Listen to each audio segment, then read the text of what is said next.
Welcome to another episode of Balancing Healthy, especially if you are new here. Hi, how are you? So happy to have you. I've had a little bit of an influx of followers on my Instagram. So if you've come from there to here, welcome. Hello. This is really your place to be if you're looking for really simplified health and wellness advice. It's pretty much what I put on my Instagram and I just yap about it more on here on the podcast, a bit more of a long form content, if you will. I can't really put a 20-minute reel on Instagram. So welcome if you're here. And also hi to everyone who's been here for a while, or if you've watched recent episodes or whatever the thing, you notice I'm in a bit of a new setup. I'm sitting in a studio in Brighton. It is freaking gorgeous in here. The sun is shining in and I've just kind of done my own setup. So I'm kind of a little bit nervous because it's also very quiet in here. So I'm just like, I'm kind of that person, I'm like, oh, it's quiet, like who can hear me talking? And it just doesn't need to be that way because as well, if you've been here from my Instagram, you'll know that speaking at an event and speaking in public is one of my vision board goals, I guess. It's kind of like the extension of the podcast, like the next level of the podcast. So I just got to get over it. So anyway, that's why we're in this new simple, cute space. You'll see I've got this like microphone stand, so I don't have to have my microphone. I've got my video camera set up. I've just got all little bits and bobs because I'm very savvy, and this probably like you probably won't care about this in terms of like how savvy I am in terms of like cool. Like some people will spend like $500 for 1 hour in a podcast studio. I'm here for 2.5 hours. I've got my own setup. It's only pretty sure I only paid $100 for the 2.5 hours. And then like, obviously like my own camera, microphone stand, everything like that. But like my equipment I get to take with me. So I get to keep that. Whereas these other places it's $500 and you have 1 hour. I think it's kind of crazy. So I'm like savvy in the way I do things, and that just relates to how I live and how I coach and how I teach, and it kind of relates to how I run the podcast. So I just wanted to pop that in there because if you're like, wow, it's a little bit new, then like it is a little bit new, and I'm pretty nervous. So if you hear that, then that's okay. Also, if I randomly start talking with a bit of a lisp, I really like chomped down on my lip yesterday. And when I say I chomped, like I was just casually eating a banana pre-work. It's 5:45 a.m. I was just walking around the studio, making sure everything was set up, everything was good, chewing on my banana. And apparently I've just chomped so hard on one part. My tooth like went through the back of my lip, and I'm like, cool, like instant bleeding, like instantly felt so gross. I had to step outside. I was like, I feel sick from that. That was really gross. And I've got this massive like, well, you would understand like where the tooth has gone through. Anyway, it's very random. It's pretty good at the moment. But anyway, that's not why we're here. I just wanted to preface that in case you hear it.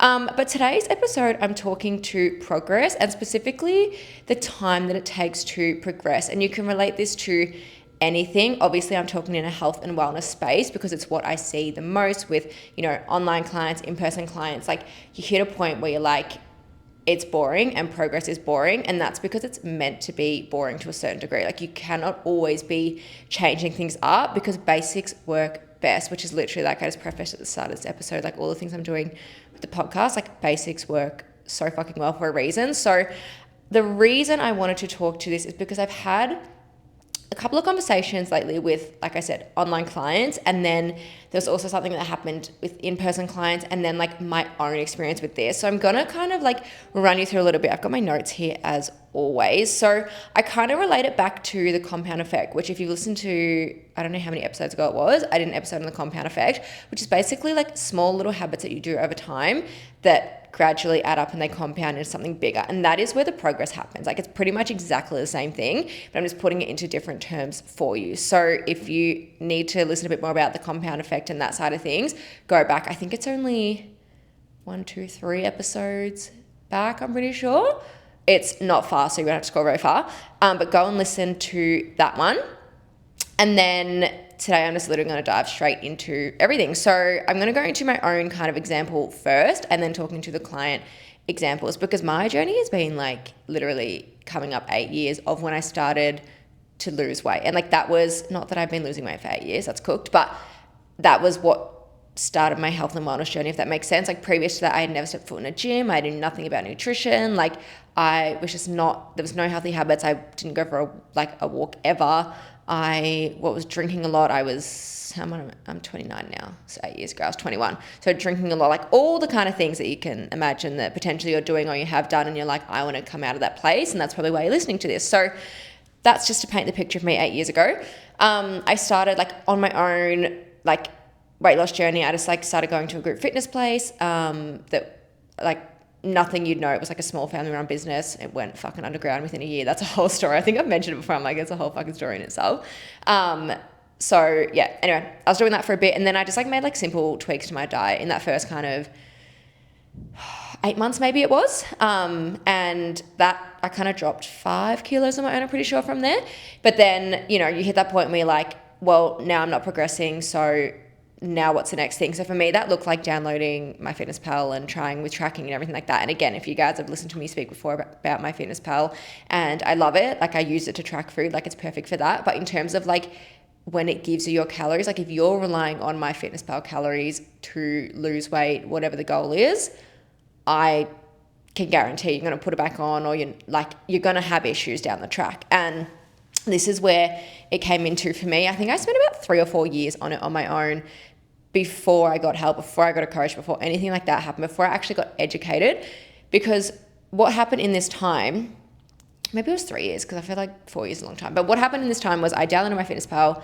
Cool. I wrote, I want to lose 1 kilo a week. Because if you know, you get to choose what kind of goal you have. And me being me, like I want to lose a lot of weight. So, the quicker I get there, like the quicker that everything is all good and I'm happy and I'm confident in all the things. So pretty much I downloaded it. I started going off the calories that it said I needed to lose 1 kilo at a time, started losing weight. And then of course, progress stalls, like body weight is maintaining, nothing's happening. So then I go, what's next? So then I reset it, do it again. I want to lose 1 kilo at a time. So it kept putting my calories lower and lower and lower and lower.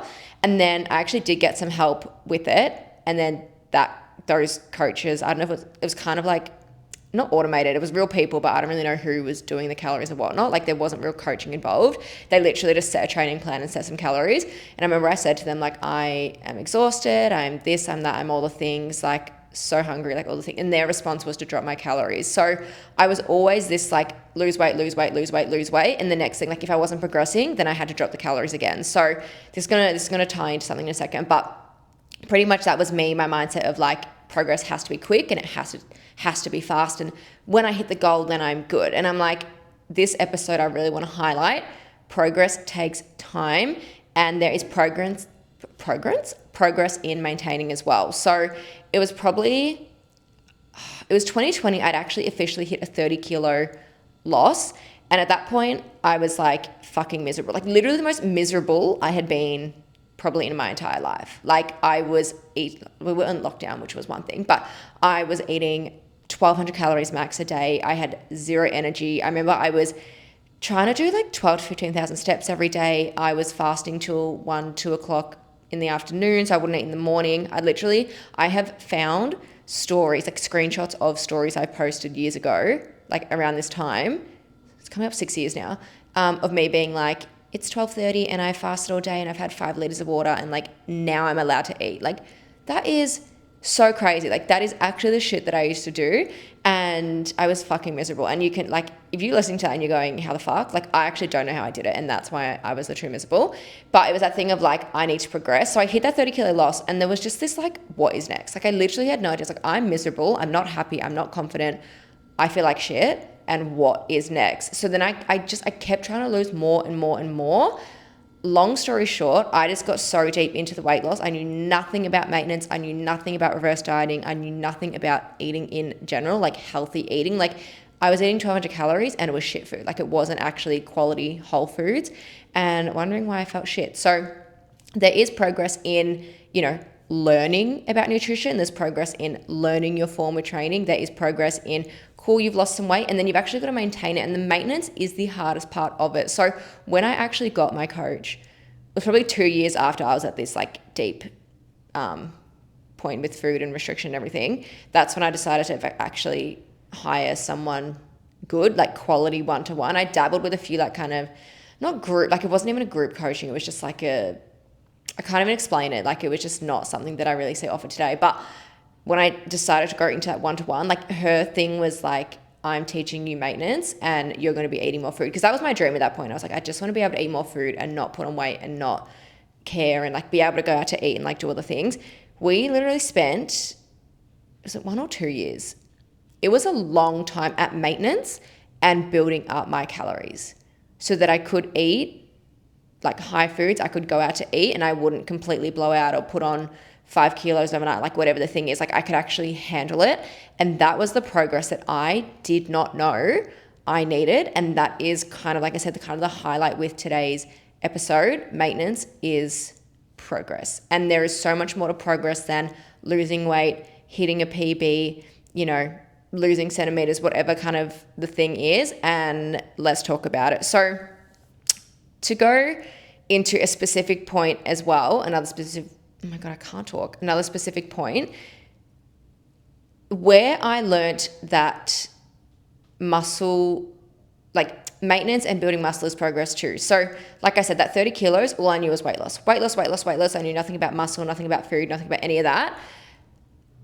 It was the start of 2021. I'd completely moved new areas. I needed a gym to go to. I had just signed up to my local EP45 because they were running this little challenge thing, and I decided to join the 6-week challenge. And again, my whole focus was weight loss for this 6 weeks. I was like, I want to lose weight. And mind you, I literally had fucking nothing to lose. But anyway, I was like, I want to lose weight. That was my whole focus with it. Long story short, within this 6 weeks, we did a body scan at the start, we did a body scan at the end. I only lost 500 grams on the scales. And I remember throughout that 6 weeks talking to the coaches. I'd become really good friends with some of them. And I was talking to them. There was one in particular who I literally don't talk to anymore. But I remember saying to him, like, nothing's working. Like, I'm tracking my calories. I'm still not losing weight. And like, he was kind of going into like, are you tracking enough? Maybe you need to cut your calories more. And like, to me, I was like, I don't want to do that. Like, it just didn't feel right. And I'm so glad I didn't listen to that advice, because at the end of the 6 week, yes, I'd only lost 500 grams in the scales, but I had dropped 3.5 kilos in body fat and I had put on 2 kilos of muscle. So prior to this, when I was in my massive weight loss journey, I wasn't really doing any strength training. I was just cardio, like sweating, like that's all I wanted to do, like Stairmaster for an hour, walk 1,000,000 steps a day. Like I started running, like I started doing all the cardio things. So yeah, I was dropping weight, but I was dropping muscle as well because I wasn't doing any weight training. Then when I did this challenge, this F45 challenge, yes, from when I did it, this was 5 years ago, so I don't know if they've changed now, but their classes, yes, there's a bit more cardio in some, but they actually do have strength days. And even though you might feel your heart rate's up in strength days, it is still that endurance as well. So you're still training hard whilst like it's a little bit cardio. If you know, you know. So I was still learning. This is where I first learned how to lift. I didn't learn like the full, like complete, like technical things because it was like 2 trainers, like 30 people. So really like hard to get that. But I was learning exercise. I was learning how, like, just different exercise in general. I was learning how to deadlift. I was learning how to squat. I was learning, how to bench press. Like I was learning actual weight training. So I was putting on muscle, which people call newbie gains. And I'm like 100% I would have had newbie gains, even though I'd quote unquote been on my health journey for, I think it was 4 years by this point. But like I said, I'd never been to the gym. So for me, that was my first time when I did that second scan and I saw those numbers. I was like, oh, like I actually won this challenge because of those results. And I remember there was like a couple of mums there that were just like, oh, like she didn't lose any weight. Like, why did she get to win? Like they were doing all the classic, like, weight loss is the winner.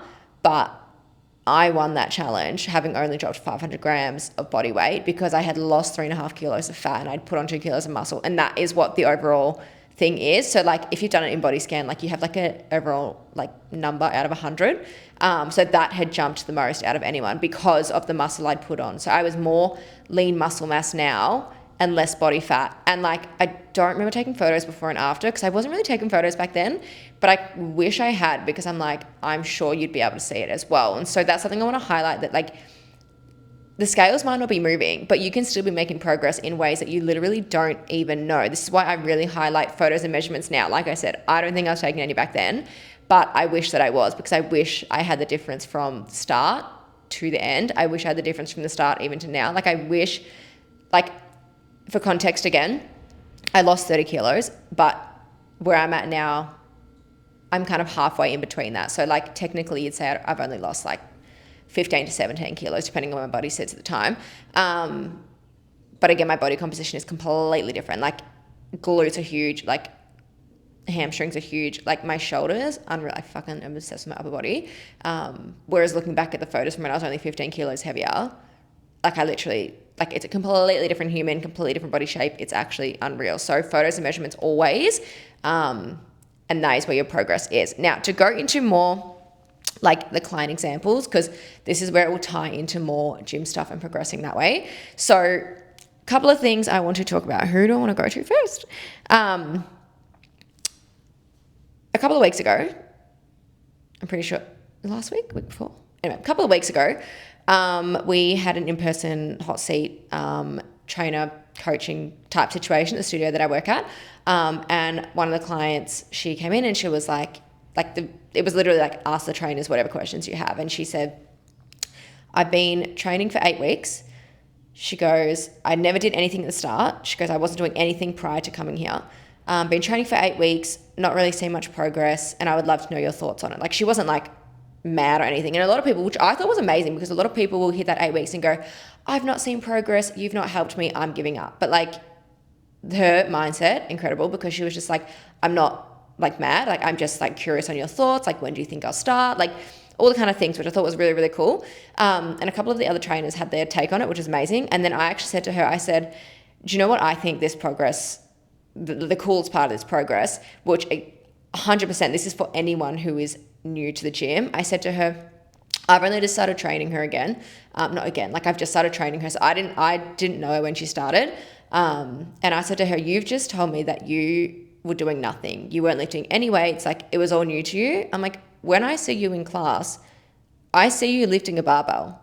Your form is like really good already. I'm like, for that in 8 weeks, huge moves. I think, like I said, especially being a newbie to the gym, you should be prioritizing form and prioritizing, coming to the gym, getting into that habit before you go, I need to be lifting X amount of weight and I need to be doing this and doing that, and whatever the thing is. Like form over everything, get the habits over everything, and then you can look to increasing. And I think if you can do that, that is a huge progress in itself. Because again, I see a lot of people, and like this is just like out in like the public gyms, lifting crazy heavy weights that are too heavy for them, and their form is fucking shit. Like actually fucking shit. I'll even see things like people post on Instagram as well, and I'm like this is just like reels that randomly pop up, and I'm like, how is your back not fucked? Like, and maybe it is and they're just not sharing it, but like this, like, certain injuries that people share, and I'm like, yeah, I can see that from like the way you've been training. Like it's just really, really interesting. So if you can prioritize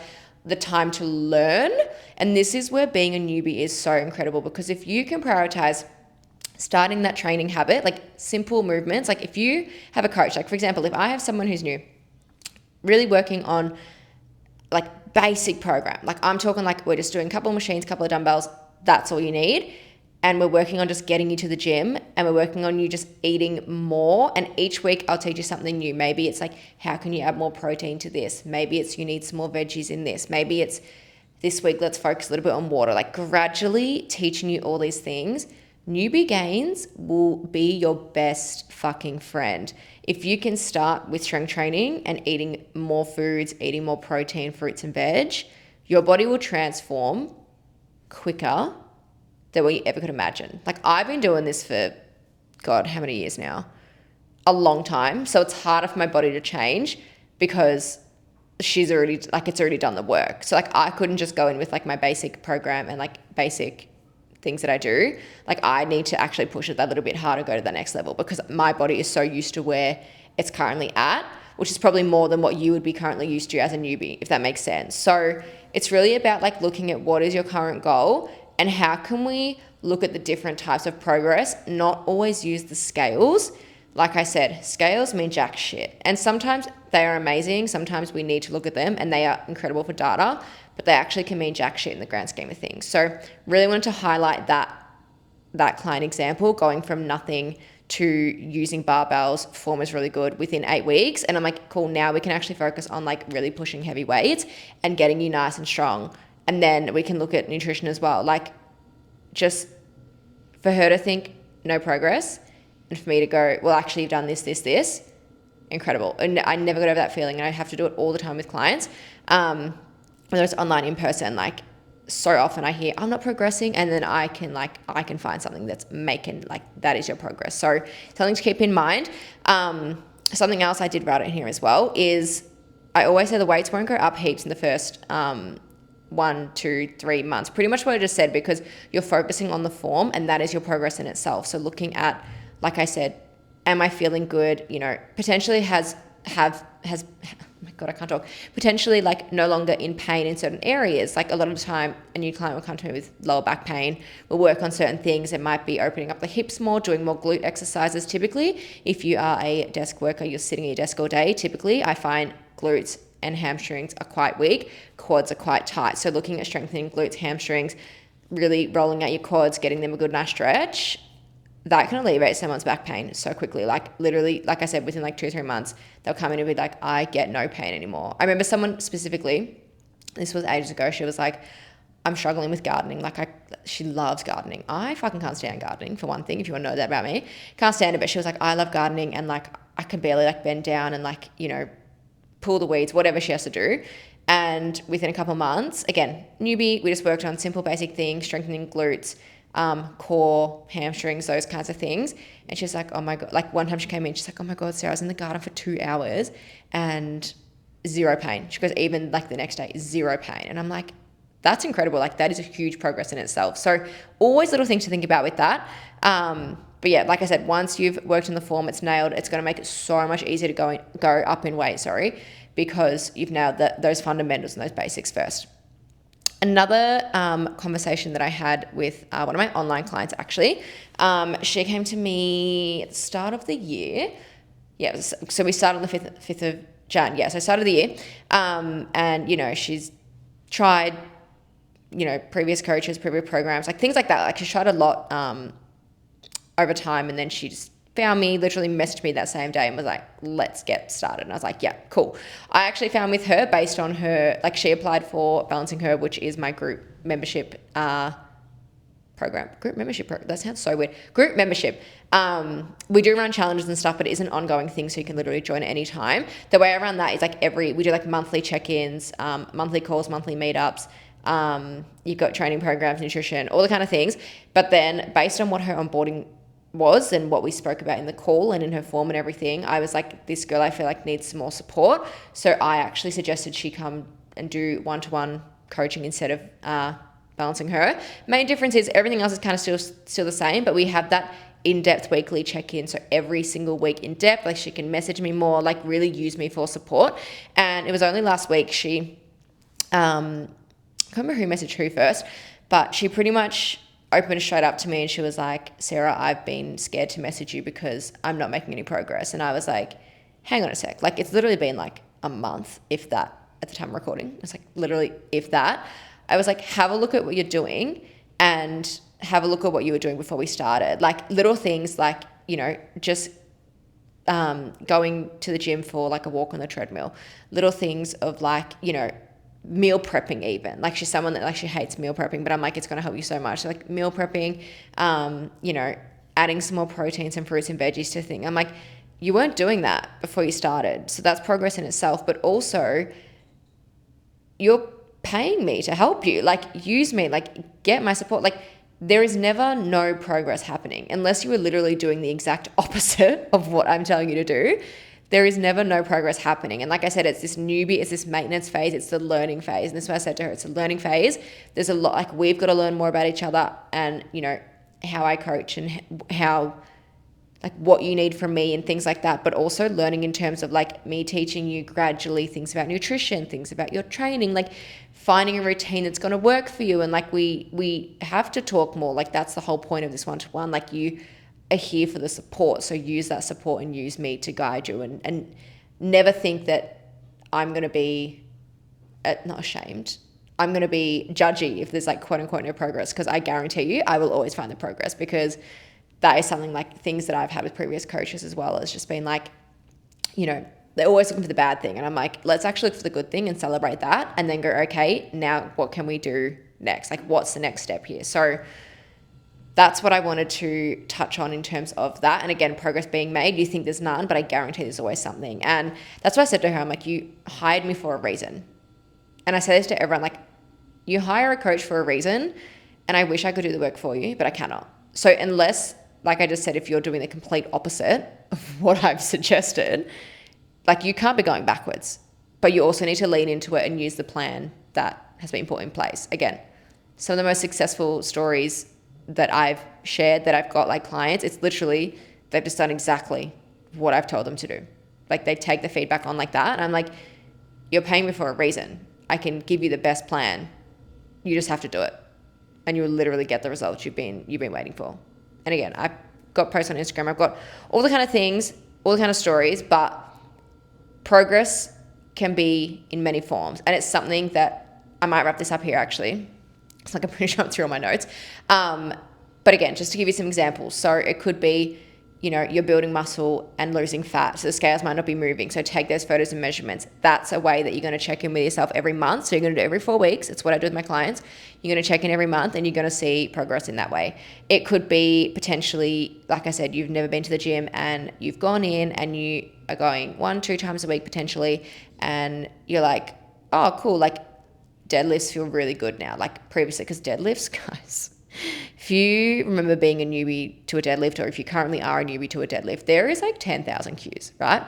And again, me and my simplifying era, not even era, it's my life. I like to keep everything simple. What I do with clients, I'll get them to do one in front of me, and then I'll pick 1 or 2 things. I'm like, these are the 2 most important things. We're going to focus on that and we're going to work on that. And that's what we're going to do until you've nailed those. Then I'll look at the next thing. Like, there's nothing that icks me more when I see people like critiquing a deadlift, or they've got a client in front of them and they're critiquing a deadlift and they're like, oh my God, I kind of like bum down, head up, chest this, lats that, glutes that. Like, they just say like 10,000 things. And I'm like, my brain's overwhelmed. I can't imagine the person standing in front of you trying to do the deadlift. Like, it's actually crazy. But anyway, that's the progress on training. It could even be that thing of, like I said, like minimizing or removing pain, like potentially lower back pain, it's gone. I often find as well something like, you know, adding in like calf raises. If you've had previous ankle sprains, calf raises can really help with that. Get that movement in the ankle, like, so good. Again, pain is gone. A lot of the time as well, a lot of us sit hunch. Like, that's what I said, like sitting at your desk, we sit hunch. So just like strengthening your back a little bit, you might be like, oh, my posture, like my shoulders sit back more, like my chest is more proud. And like, that's progress in itself. It could be something as simple as like, you don't even realize you're adding protein to every meal now. It's something that actually one of my online clients, I said to her, I was like, you have this new baseline. Every time you go on a holiday or you go here or something happens, you always resort to this baseline. She now meal preps every week, even if it's just breakfast and lunches. She literally like autopilot protein in every meal, like doesn't even have a second thought about it. She'll just be like, she'll literally say to me, I don't think I've done much. I don't feel good. I'll look at like my fitness pal or her meals or whatever. And I'm like, this is your new baseline. Like, again, it feels like no progress, but it's progress because you didn't used to do that. And every single day that you're treating your body with like this, protein, fruits, veggies, looking after yourself, I'm like, that's progress in itself. So be very proud of that. There's the maintenance phase of progress. Like I said, like once you've lost weight, it's like, where to next? You actually have to learn how to maintain it. So is it reverse dieting and then going up to a certain amount of calories and actually learning how to hold that for a certain amount of time? Is it learning how to, you know, eat out and still eat within your deficit, or eat out within your maintenance, or whatever the thing is, like eat within your means? And that's, again, that's progress in itself. It's looking at like, okay, now I need to maintain it. Once you've spent a good, and I'm not like maintain it for a month and then like fuck it off. I'm like, you actually need to maintain it for like months, like a year, like really like actually solidify those habits in your maintenance. You'll be laughing. You'll literally be set for life. Like, especially if you don't have any more goals of like, I want to lose, at least for the current time, I want to lose fat, or I want to change my body, or I want to look at this. Like, learning to live at maintenance should be the ultimate goal, because you're not going to spend your whole life in a deficit, in a build, in a maintenance. Like, you're not going to spend your whole life doing that. There has to come a point where you have to learn to maintain it. So that is the biggest thing that I see. Maintenance is progress. I'm going to leave you with that because I think that's the most important part. If there's any questions on anything that I've said today, or you're like, Sarah, what the fuck are you talking about? Can you explain it a bit more? Absolutely. Feel free to send me a DM on Instagram at Coach by Says. Like I said, I feel like most of you follow me there anyway. Send me a DM, whatever the thing is, and I will obviously get back to you. Share the podcast to your story, tag me, all the things, as well as if you have any, I would say call requests, podcast requests, any guests, any topics, anything like that, then let me know as well. But I'm going to love you and leave you, and I will see you in next week's episode. Bye.